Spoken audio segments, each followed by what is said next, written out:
Hello everyone, I am Kapil Garg from Applied Science Department of RPIT College Campus Karnataka.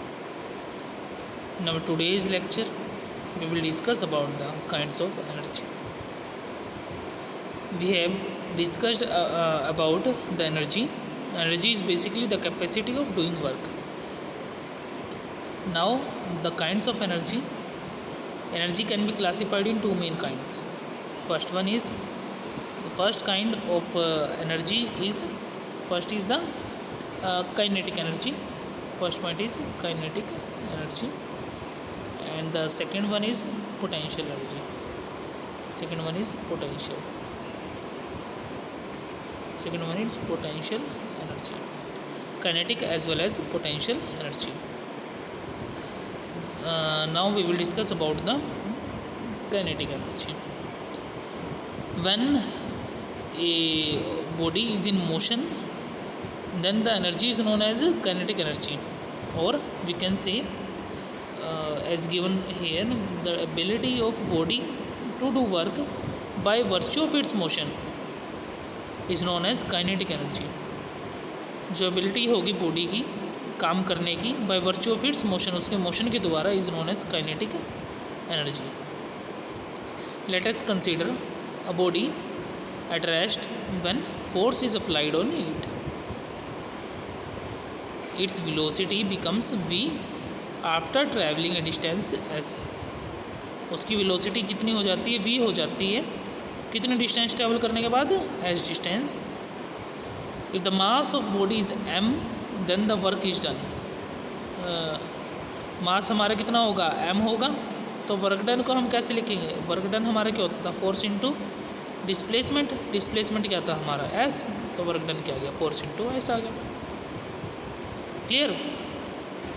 उसके बाद Newton second law of motion लगाया, which is equal to F is equal to क्या था हमारा? M A.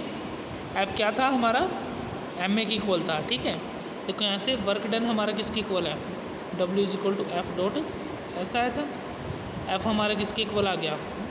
M A के equal आ गया. ये एम ए उठाओ, कहाँ रखेंगे? डब्ल्यू के प्लेस में. डब्ल्यू इज इक्वल टू क्या आ गया हमारा? एम ए इंटू में S.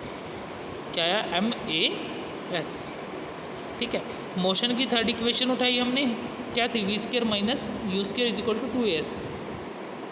We square minus U square is equal to 2as. ठीक है.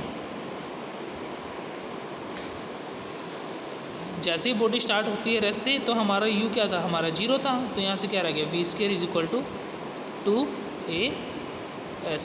वी स्केयर किसकी इक्वल आ गया? 2as की इक्वल आ गया. और as की अगर हम वैल्यू निकाल लेंगे तो वो क्या आ जाएगी? 1/2 वी स्केयर. किसकी इक्वल आएगी? हाफ वी स्केयर के इक्वल आएगी. ठीक है. तो यहाँ से हमारा क्या आएगा? as हमारा किसके इक्वल आ गया? हाफ वी स्केयर के. Put the value of as from equation number 4 and in equation number 3. ठीक है. यहाँ से उठाओ, कहाँ पुट कर दो? इसमें पुट कर दो. as की वैल्यू क्या आएगा? w is equal to M as it is. इसके प्लेस पे क्या आ जाएगा? Half V square. कितना आ गया? Half M V square. Kinetic energy हमारी कितनी आ गई? हाफ एम वी स्केयर आ गई है यहाँ से. Hence kinetic energy of body is directly proportional to the mass of body. Kinetic energy होगी किसी भी बॉडी की, वो डायरेक्टली प्रोपोर्शनल होगी किसके? मास ऑफ बॉडी की. दूसरा जो डायरेक्टली प्रोपोर्शनल होगी to the square of velocity of body की. और डायरेक्टली प्रोपोर्शनल किसकी होगी? Square of the velocity of किसी बॉडी की. I hope all of you understand about kinetic energy. Thank you to all of you for watching this video.